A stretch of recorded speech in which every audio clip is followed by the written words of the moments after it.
Hey, John. Hey, Sam. Hey, Whoa. buddy, old pal. Whoa, what year is it? Oh, man, it's 2021. And It it feels is. like we haven't done this podcast since like 2018 or so. It's been a long time. It's been 3 weeks since we last Yeah. recorded, and That's 3 weeks more than usual. yep, the holidays happened. That was nice. That was fun. Mm-hmm. Got to see Enjoyed the that. family. But now it's back to reality. That's back to reality. How's that song go? What? You know the one? Nope. Okay. Yeah, back to Still Brandon got that Sanderson. podcast and mojo. Thank goodness. I don't know about you, John, but I Mhm. read the first half of this up through chapter 30, like 3 weeks ago. Yep, same. And as a result, oh geez, we will see how it goes. Yeah, I was like Um, looking back through and just like reading random paragraphs and like writing like a one-liner to kind of remember what the chapter was about, but I did that for all the chapters in like 10 minutes. So I didn't have a ton of time to spend on any individual chapters. So yeah, we'll just roll with the punches. We'll see what happens. All right, so we're still in the middle of this letter from Oh, from yeah, I forgot about Unity, that. right, Mhm. to Hoyd. Yeah. And let me actually pull it up verbatim because it's Mhm. pretty cool. All right. Yes, I'm doing the same. So in this one, the line is, "The deaths of both devotion and dominion trouble me greatly, as I had not realized this immense power we held was something that could be broken in such a way.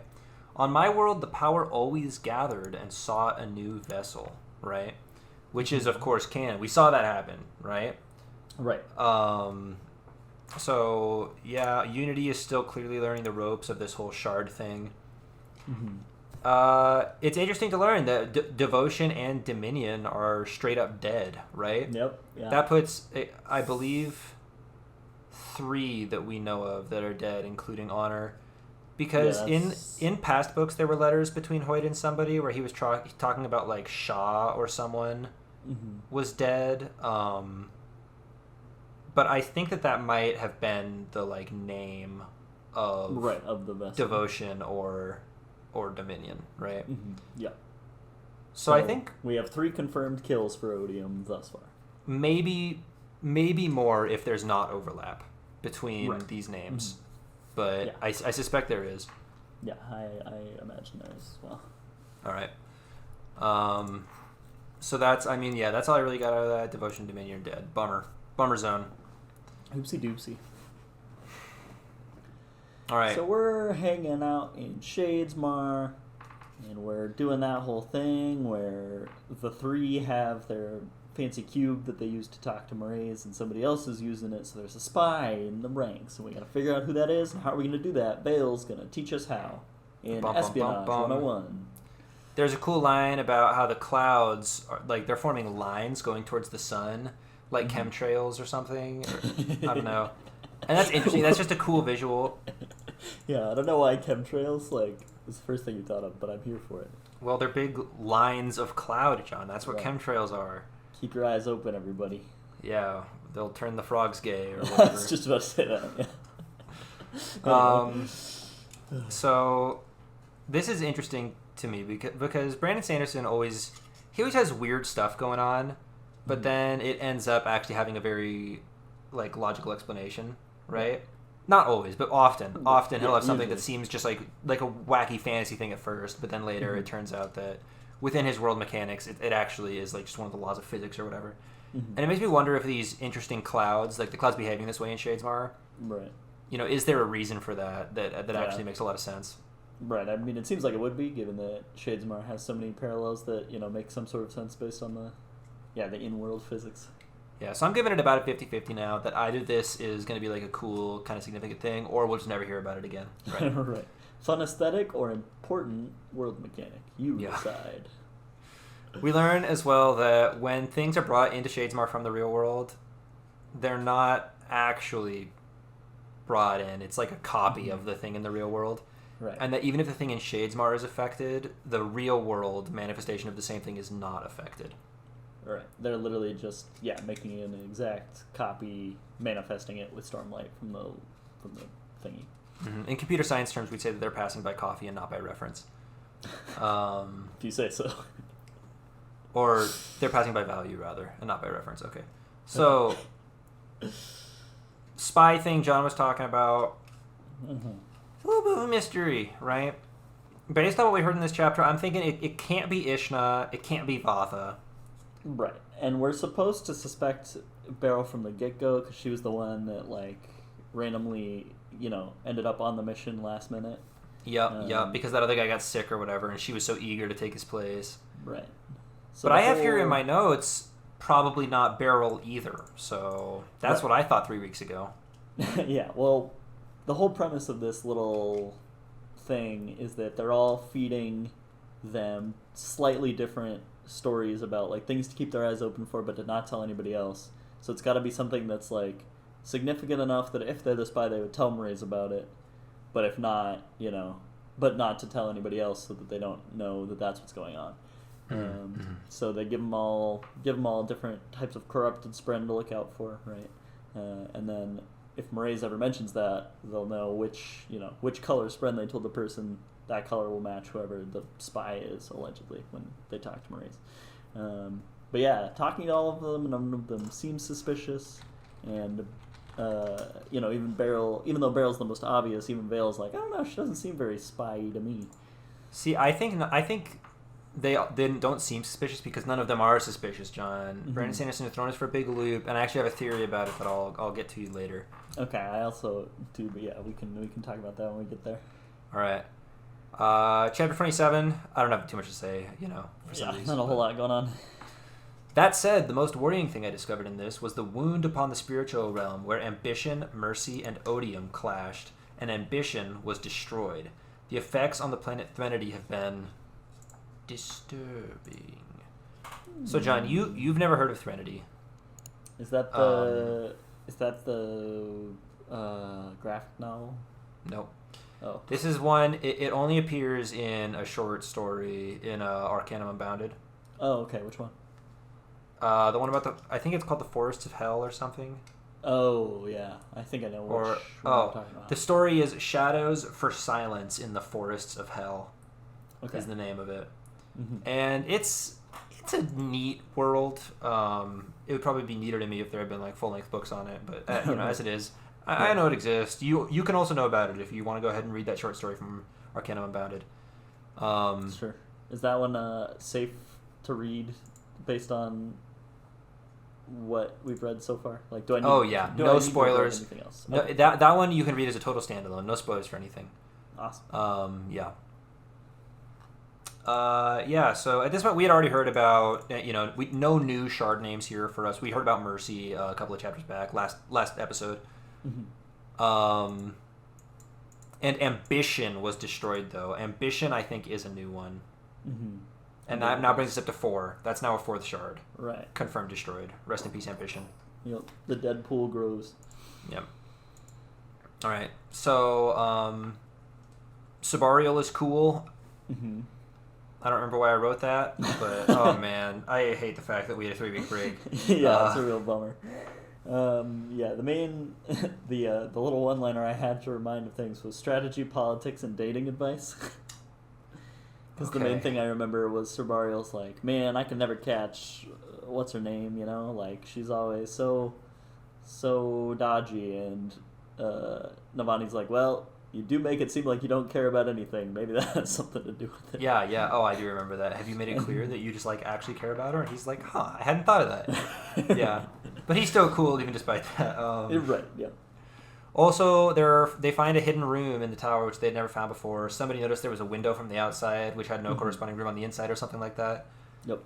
And inside this room, after they open it up via some, like, stone warden magic, they discover a mysterious model tower in there. Right. Like a literal cross-section of, like, every room. Yeah. So that'll be helpful. That'll be super nice to have. Yeah, we'll see what happens with that. Nice little 3D map, even of the rooms we don't know exist. All right. Chapter 28, if you're good to go. Yep. Other shards I cannot identify and are hidden to me. I fear that their influence encroaches upon my world, yet I am locked into a strange inability because of the opposed powers I hold. So what does that mean? Specifically the line, I fear that their influence encroaches upon my world. Mm-hmm. What does that mean? Any So ideas? there are other shards. Okay, we don't know what they Yes. are. Okay, and they're coming to whatever that planet's name is. Why? Scadrial. How? From where? Yeah. And why can we? Why? What is this inability that Unity has to do anything about it? Yeah, well, I'm specifically interested in, like... I mean, we read Mistborn, right? That's where Unity comes from. Oh, Yep. God, that's kind of a spoiler. I'll put a warning. Is it? I don't know if it even is. No, All because right. I mean, if we don't say that, like saying Unity should cover our bases well enough. Sort of. You're right. Yeah. Okay. So, so when we were there, I guess I don't exactly know what the influence of other shards would look like per se. Right. Yeah. Right. So what I was going to ask you is, did we witness the influence of other shards? But Oh. but I don't know if we even would have noticed really, because like, what is that? Right. I mean, certainly not in Arrow 1. Yeah. So Like, yeah, I don't know. Okay, whatever.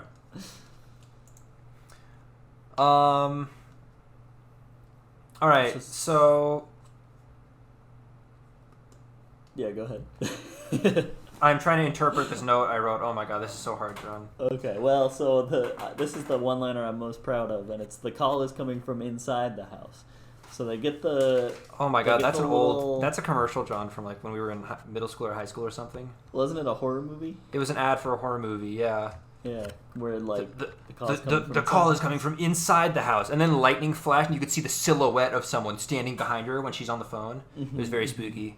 Yeah. So basically, it's that span read with the person that's like, "You're torturing Spren, and you're a terrible person, and I'm coming for you if you don't stop." Right. Oh right, all right. So that makes my note make a lot more sense, because my Okay. note is a spren indeed. It is a spren sending the Right. messages, Yep. and one within the tower. Navani seems to think she knows which, but I sure don't. Yeah. No, they were like, Navani's like, "Oh, I get who this is," and I was like, "Good for you." Yeah, I literally don't even have any guess. yeah. So that's Well, weird. hopefully we'll find out soon. Yep. But that's pretty much the only thing that matters from that. They're in the tower, and Navani has a guess. Will Navani mismanage this situation? Find out next time.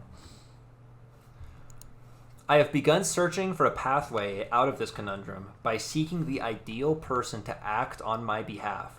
Someone who embodies both preservation and ruin. A sword, you might say, who can both protect and kill. What? Yeah. Is this a character from Mistborn Era 2? Is this a literal sword like Nightblood? Mm-hmm. Yeah, I was like, either this is somebody I don't know anything about, or Nightblood. Like, I don't know who else it would be. The fact that he says a ... sword, you might say, makes me like it could literally be a sword. There's a precedent for that, right? Right? Yeah, yeah. But I don't know. Probably not. It's just like, I feel like I was being hit over the head with the fact, you know, like a sword, you might say, and there was the ellipsis in there. I was like, what does that mean? Is it a sword or not? Yeah. Why might I say? I suspect it's not really a sword. Yeah, I think it's a probably person. not. That's who- probably why they're being so cryptic about it. Yeah. So I guess we'll find out about that. All right. We learn that on Roshar, someone has gradually been taking high-quality gemstones out of circulation. Mm-hmm. There probably used to be a wide variety of gemstones, from one that lost Stormlight quickly to one that held it for a very long time. Mhm. But over time, some mysterious force has been buying up all of the high-quality gems and keeping them, I guess. Mm-hmm. Yeah, and it makes sense that they would do that to have them in Shadesmar, since Stormlight is like even more of a big deal there. Yeah. Well, it makes me wonder, is this the Ghostbloods? Because the Ghostbloods they're concerned with being able to store Stormlight for a long time, right? Right. Yeah. But if it is them, why haven't they mentioned it to Shallan? But maybe they wouldn't have, because they do like to only tell people what they need to know, right? And all that. Well, hopefully, by the end of this, when Shallan completes her mission in Lasting Integrity, then they'll tell her all the things and just have a nice little lore dump chapter for us, and it'll be a good time. That would be cool. That would be cool. Also, I don't remember what this note comes from, but there's a fresh Deadeye Spren as of Yep. just 10 years ago. Yeah, so Adolin's like walking around this little bazaar where stuff's happening, and he sees a Deadeye and asks the guy about it. He was like, "Oh yeah, an old friend," and he was like, "New Deadeyes? How's that happening?" Yeah. And I'm like, I don't know.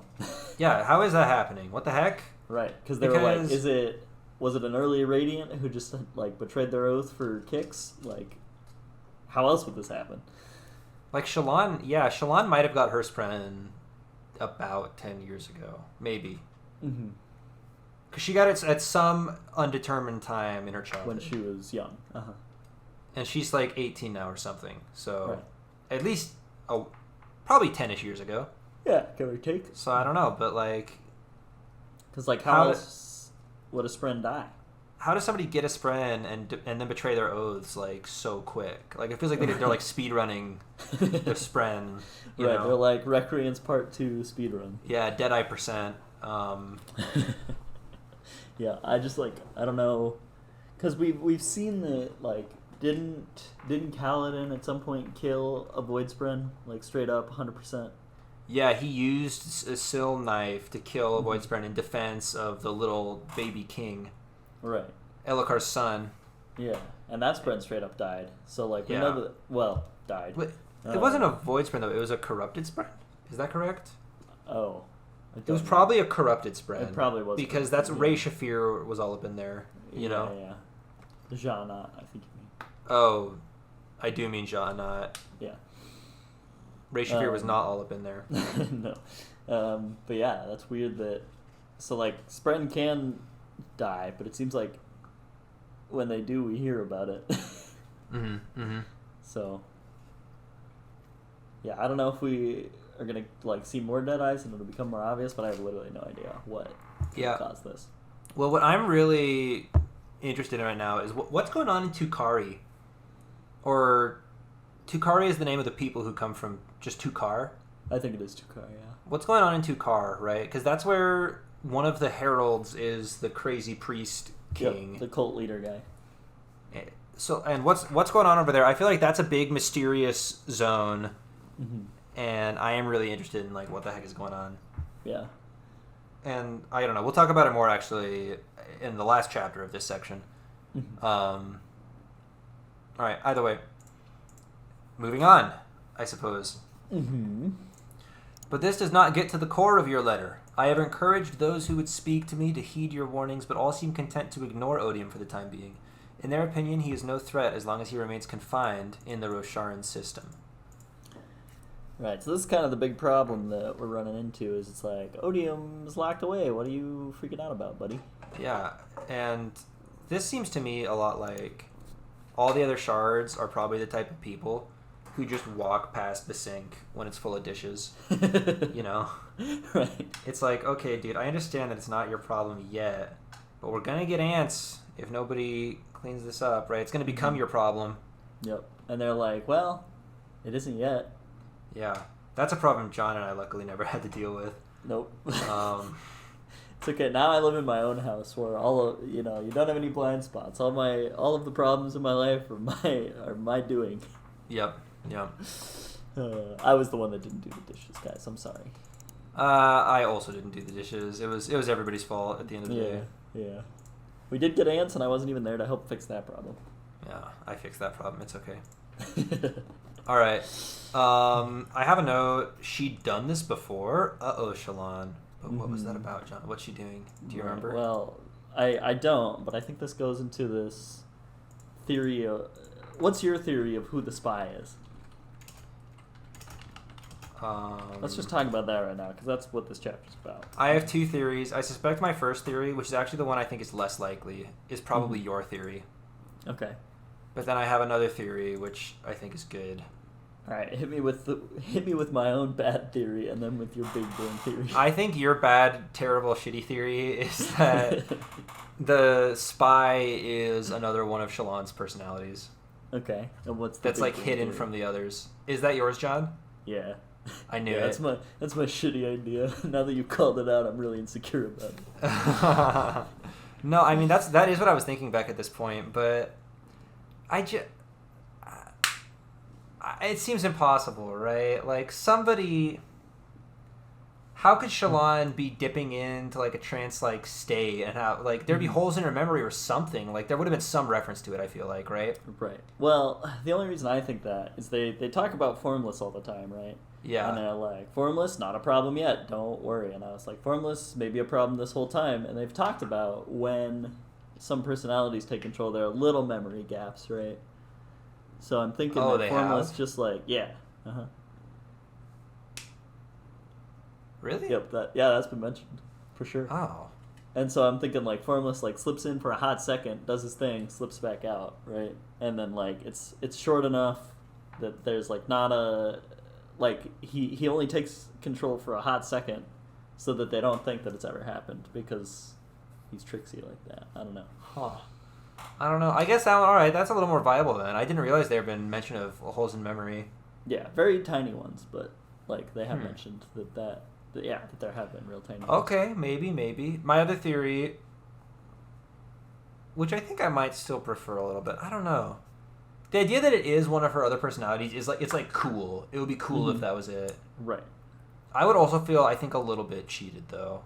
Yeah, it's a little whack. I mean, so my problem, right, is that like the obvious like it almost feels like a red herring is Beryl because it's like so obvious, right? Yes, agreed. And this doesn't seem like the simplest answer is the right one here. Like it seems like Brandon Sanderson's throwing it out there, but I feel like he knows that he's making it so obvious that it seems like it's not it. Yeah. But then in my mind, I'm like, I'm terrible at predicting books. So if I think it's the Shallan formless thing, it can't be that either because Brandon Sanderson wouldn't let me figure it out. So I have no idea. Like that might be it. You've increased my confidence in that idea by a fair amount. Okay. What was your other theory? That it's not one of Shallan's agents. It's one of their spren, or maybe even Pattern or something.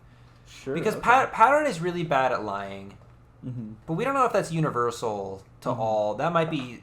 He specifically is bad at lying, right? I don't know. Right. It might be one of the other cryptics. Yeah. And cryptics like lies and whatnot, right? So and maybe truths. one of them's really good at lying. And Moraes has some juicy truths on him, right? So I don't know. I guess maybe. Yeah. Because they keep questioning people. They even mentioned questioning Beryl's spren about her, but I'm like, but did they question Beryl's spren about itself? And they didn't. Maybe they should have. That is a lot of IQ in that theory right there. I don't know. I just like that one because it feels really plausible. And not as, like, gimmicky. It feels plausible. It doesn't feel gimmicky. And it also...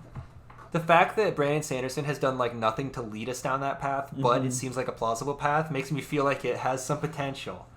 Right. So you've done that thing, like, when I go through a book, the author's like, look over here, and I'm like, what? Huh? And then they, like, punch me in the back of the head, right?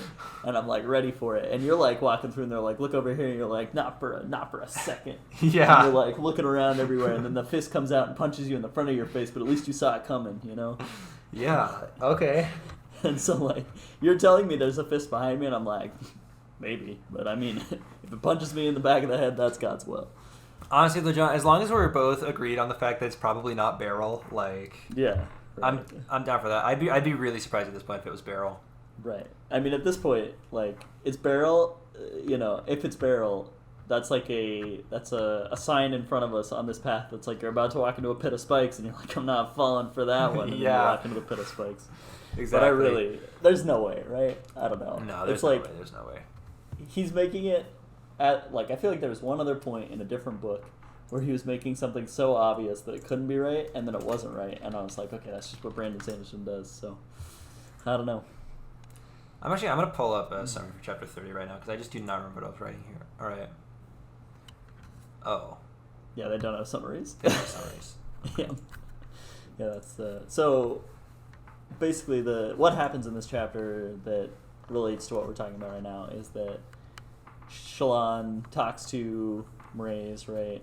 And they're having their regular conversation, but then she mentions the corrupted spren, and she's like, yeah, I saw corrupted spren, I'm keeping a lookout. And he's like, yeah, make sure you look out for the red corrupted spren, or whatever type it was, I don't remember. And she was like, it was like that's glory or something. Yeah, and she was like, "That's the one I told Beryl, so that's got to be it." And Vale's like, "Ah, man, it seems too obvious." And I agree with Beryl. Or I agree with Vale. It seems too easy, right? And so that's the whole problem. Is like it seemed obvious to us, the reader, before this, and now, and even Shallan a little bit because for the same reason. And now it's like even more so. But Mraize could have like saw through the plan and just mentioned that to lead her towards Beryl more. Like it's a whole. Oh. It's a whole. The thing she felt like she'd done before was speaking through this cube. Right, and so that's like another thing pointing towards. Yeah, this experience. She'd done this before. She'd been here, kneeling on the ground, holding a cube that glowed from the corners, exactly like this. Mm-hmm. But when they mention that, maybe. When they mention that, they're like, maybe I did this back when I was like younger. Right, that's the next thing they say after that. Yeah, and I feel like they were trying to throw me off the scent. Close this book because. Yeah, the very next note I have is in the distant past, in her father's garden. Mm-hmm. But it might just be that it wasn't in. Maybe she just thinks it was in the distant past during the holes in her memory. She's like assuming that would fill the distant holes in her memory. But actually, so this is why I was thinking like this is one of those things where I was walking down the path and they're like she felt like that she'd done this before. I was like, haha, my theory for formless. And they were like, look over here at the distant past, and I was like, no, I'm sticking to this. No, wait, did they even actually? He didn't even specifically mention the distant path in this book. Oh. She goes right from exactly like this to she reaches the top of the cube, feeling the smooth metal. Wait. Oh, no. She glanced over her shoulder. Why would she expect to see gardens behind her? Her father's gardens. Okay, so it does. Mm-hmm. It does indicate that it was in the distant past. So I feel like that was trying to throw me off the scent because I'm so committed to this formless idea. Mm-hmm. Or at least I was before, you mentioned your thing, which... that's what I was thinking is that... See, because the Shallan thing, it being another one of her personalities, is that would also know, right, which information to give Mraize or whatever. Then again, if it was another one of Shallan's personalities, unless it was like... Well, I guess if it was one of her personalities that was going behind her back to contact Mraize, it would be trying to sabotage her by giving Mraize that information and maybe even telling Mraize, like, and hey, by the way, this is a trick. You need to feed this back to Shallan to throw her off the scent even harder. Maybe something like that, right? But I was thinking maybe it's Beryl's Spren and not Beryl, because Beryl's Spren also would have heard the thing about the corrupted glory Spren, right? Yeah. So that's what I would, Sure. Yeah. And I don't know. Honestly, I think those are both really viable options. As a matter of fact, I suspect it is almost definitely one of those two things. Yeah. I'd take if there was a bet for one of those two things or the field, I would take one of those two things. Wait, John, let's do a bet right now. You'll pick one and I'll pick the other, and whoever's wrong has to just like DoorDash something for the other one. Just get the other one a meal. Okay, sure. Yeah, I'm down. All right, so do you want to go with split personality and I'll go with the Spren? I feel like that makes the most sense, yeah. I can't just take your theory. All right, we'll see. Honestly, I don't feel that great about this bet. This feels kind of like a toss-up to me. Okay, what happens if it's a third thing? If it's a third thing, then... Do we both have to do it? We each have to tweet at Brandon Sanderson saying I'm a just effing idiot. Oh, God. All right, yeah, your books are masterpieces of mystery. I don't know why I found this in the fantasy section. All right, so so after my note on like too easy, there's no way it's Beryl. The next thing I have is just there are Tukari and Shadesmar. And and then now we get into the chapters that actually I didn't read 3 weeks ago. These are the chapters I read very recently, and they're fresh in my mind.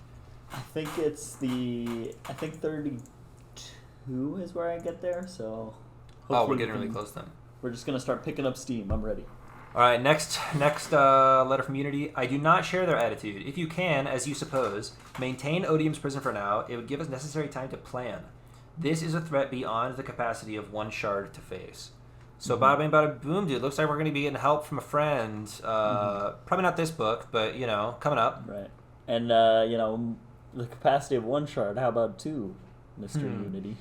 Bada bing, bada boom. Although, it sounds like, in that case, 2 shards is more of a... Maybe weaker than 1 shard in that particular case. They cancel each other out. 0 shards. All right. We learn that the fused do indeed only have access to 9 of the surges, right? We knew that there were 9 orders of fused as opposed to 10 orders of Knights Radiant. And in the past, we had talked about how the abilities the fused have seem very similar in some respects to the abilities that the Knights Radiant have.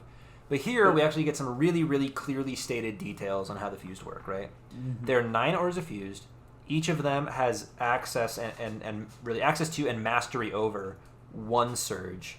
As opposed to the Knights Radiant, who each have 2, right? Right. Also, we learned that there are 9 orders of fused and not 10 because adhesion is unique to the Knights Radiant. Also, I never really realized this before because I just never heard these 2 words back to back.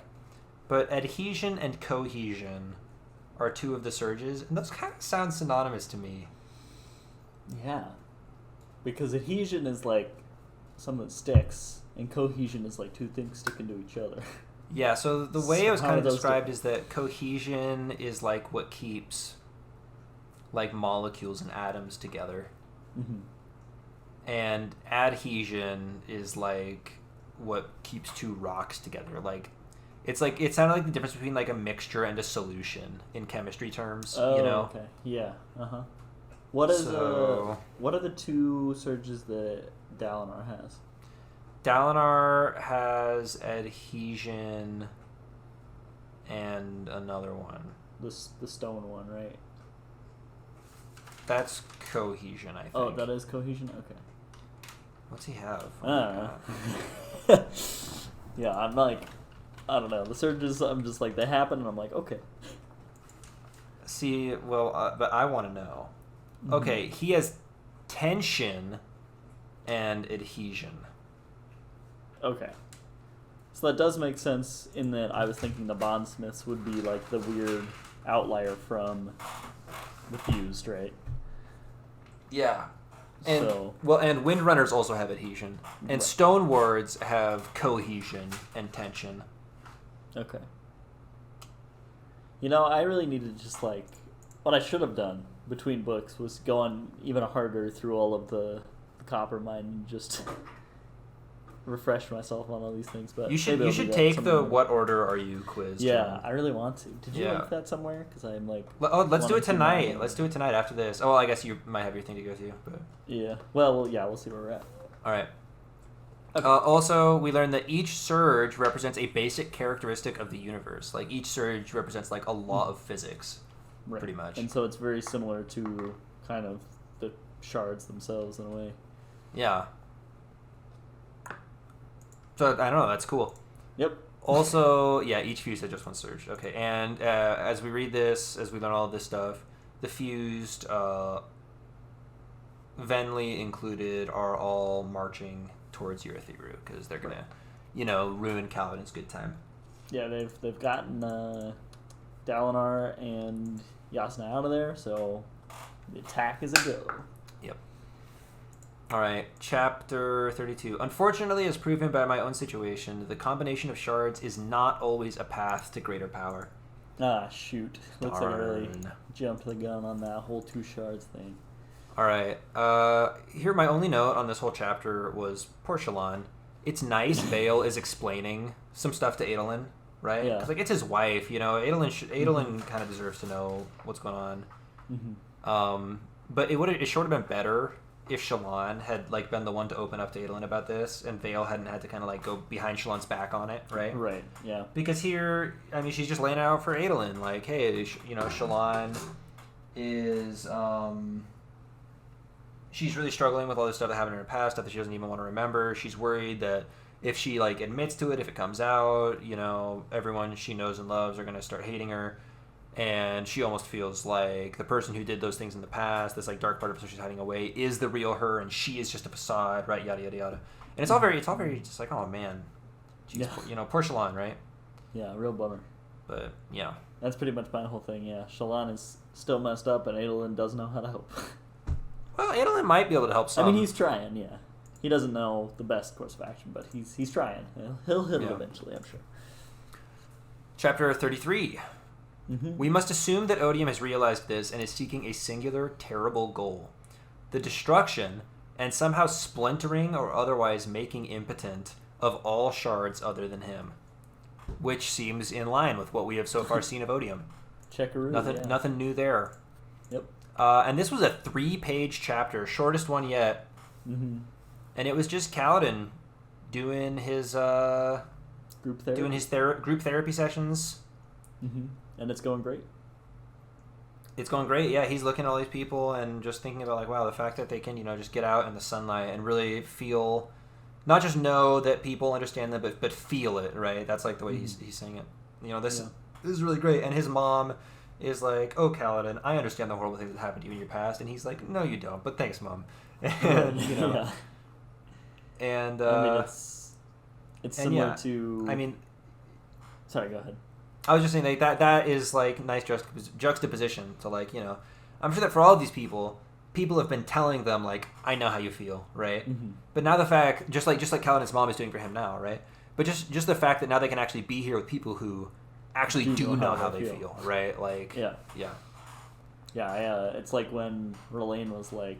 When Kaladin was like, yeah, I know what you mean, and R'Laine was like, no, you don't, and Kaladin was like, oh, yeah, no, I don't. Oh, yeah, that was the great line about, do you really, or is that just a thing men say? You're right. Right, yeah. and Kaladin said, I guess it's just a thing men say. Sorry, dude. Yeah. And so his mom is kind of doing that to him right now, but yeah, it's good. It's group therapy really does work. Who knew? Yeah, so I mean that's going really great, and I'm just so sad that the Fused are about to show up at this tower. Yeah. Because Kaladin, he's only had this good thing going for like 10 chapters or something. Like this basically just started. Right. He's got 20 minutes of some peace and quiet, and now he's going to be forced to like fight again because he's the only like super competent guy around. Well, I mean, yeah. Not only is he the only super competent guy around, but like some Fused are hunting him specifically. Like yeah. It's gonna be a real bad time. Yeah, this is gonna suck. All right, chapter 34, and wow, this is gonna be a short little episode, isn't it? Yep. Yeah, we're only 37 minutes in. Well, that's all right. Yeah. To combine powers would change and distort who Odium is, so instead of absorbing others, he destroys them. Since we are all essentially infinite, he needs no more power. Destroying and splintering the other shards would leave Odium as the sole god, unchanged and uncorrupted by other influences. So, all right, okay, all right. That's why he's not taking them in, just destroying them. Makes sense. Cool. Yep. And this is where Adolin might not know exactly how to help Shallan, but he does his best, and his best, it turns out, is pretty good. Yeah. Yeah. He coaxes Shallan out. He does. And they have a nice little chat, and they see a star spren. Holy cow. Which is like some big freaking whale or something in the sky. I don't even know exactly, but it sounds awesome. Yeah, it's like a dragon-whale combo. Yeah. And Shallan draws it, and they have a good time. And as they're walking back down into the camp afterwards, I have the note, wow, Adolin continues to be incredible. I'm jealous of Shallan. I'm in love with Adolin. Yeah. As they walk back down into the camp, Adolin like nods to Uapam, who's one of the Spren, right? He's the Stoneworn Spren. He's like, hey, thanks. Guy. And it makes me wonder, is Uapam the spy? I doubt it, right? But he just got Shallan out of the camp, away from the cube, right? I don't know. Yeah, could be. But he doesn't seem like spy material to me. All right. Yeah, shouldn't throw anything out, any possibility out, but yeah, it's possible. There was a great line right on the first page of this chapter where Adolin is fretting and he's stressing about actually I don't think it was on the first page. It was early though. He's fretting and he's stressing about the politics, how he has to go talk to the Underspin and all this. And he says to Gallant, the horse, right? It must be nice not having to worry about politics and all that. and the horse like snorts at him, and then Adolin says, not out loud, but just to himself, well, perhaps there was more to complicate a horse's life than a man could ever see. Yeah. And I was like, dang, Adolin's awesome, right? Like, right. You remember back in book one, the benefit of the doubt, really. Remember back in book one where everybody Shallan met was like, oh, you haven't seen nothing yet, kid. Life was harder than you could ever know. And they just didn't know what Shallan had been through. They were just making assumptions, right? Right. Just looking at Adolin here, Adolin would not make those assumptions. No, you know? Adolin's like, everybody's gone through something, man. Adolin just gets it. Like, yeah. I don't know. Adolin's just got some like hyper empathy going on. I mean, just the fact that like here what we're reading, this isn't something he's saying out loud, right? This is him as a narrator. These are just his unadulterated thoughts. Mm-hmm. He's not putting on a show for anybody, right? Right. He just legitimately is like, man, maybe this horse's life is tougher than I've considered, right? Like, yeah, I don't know. He's just awesome. When you have empathy for a horse and that's like your benchmark, probably a good dude. He's like mad empathy. Have you heard about this, John? It's a litmus test for whether or not you're a good person. Is whether or not you put a shopping cart away, put it in a stall after you unload it into your car, right? Yeah. Because everybody knows that this is the right thing to do. Right. Everybody is capable of doing this. You know, if you're capable of shopping, you're capable of putting a shopping cart away, right? Yeah. Uh-huh. It's really not a great inconvenience, but at the same time, you will be in no way whatsoever will you be punished for not putting a shopping cart away, right? Yeah. Whether or not you put it away, there's no upside, there's no downside. It's just a matter of, it's the right thing to do. Do you do it, right? Mm-hmm. Adolin would 100% put the shopping cart. He's going around to the other carts in the parking lot. He's taking those also. Exactly. He might not get all of them, but like at least all the ones that are kind of on the way to his stall. He might make a big loop. He's like, if I just go over there, I can get 3 more. All right, and he'll loop around and get those ones. Yeah. He's just a good guy. All right. Back when I was a kid and I went grocery shopping, I always insisted that I be the one to put the cart back. I'm probably the best person I know. Man, John, it's going to be so sad for you when you get to heaven and you see that your family all isn't there. And if each of them had just put away one more shopping cart, they would have made it. And I cost them all the chance. Oh, man. All right. So this whole time, as our party has been traveling through Shadesmar, they're like there now, basically. If they've been in Shadesmar for like a month, they're pretty much at... you said the name of it earlier. What's it called? Lasting Integrity. Lasting Integrity. And as they approach, Notum, an unhonest friend, he was the captain of the boat they met in the previous book, has been traveling with them. He says he can't get any closer. He has to break off because he's been exiled because he helped them and all that. And the Tukari have also been following them for a while. And shortly after he breaks off, they break off. And at this point, I have the note. I feel like very big-brained here. I say, were they following Notum all along? And then, like, the very next paragraph... It is made blatantly clear that they were following Notum all along, and I'm like, oh, all right, never mind. I'm not smart. Yeah, it's like you like made the movie prediction right as that scene like was happening, and everybody was like, you said it such at the same time. Everybody's like, oh, you've seen this before, all right, whatever. And you're like, no, and they're like, okay. It was like it's being revealed who the bad guy is, and as that's happening, I like lean over. And I'm like, hey, I think this guy might be the bad guy. And I look back and I'm like, okay, what did I miss? Yeah, exactly. All right. So, Adolin realizes that those Tukari were in fact following Notum and his men, and that they were going to try to hunt some honor spren, right? Yep. So Adolin goes charging off, not wearing armor, no regard for life or limb. He's going to save a life, Mm-hmm. And what I'm thinking, even as he's just like on his way there, even just like forming a plan, I'm thinking like, dang, this is the answer to his how do I convince the honor spren to help problem, right? Mm-hmm. He is about to look really good and really honorable, right? Right. And these honor spren are going to be super impressed. Yeah. I suspect, right? Probably. I mean, yeah, because that was a big point in like chapter 30 or somewhere where he was like, I mean, I don't know how I'm going to convince these honor spren, but I'm going to do it because I have to, right? Mm-hmm, mm-hmm. So yeah, this is a pretty convenient solution. Yeah, so Adolin goes jumping in 1v20, right, to save these honor spren who have indeed been captured by the time he gets there, and then Notum is getting stabbed over and over again by some guys who are just big old like jerks. Straight up tortured, yeah. And I wonder, first off, why do the Tukari do this? And could this possibly be how that Deadeyes was formed only 10 years ago?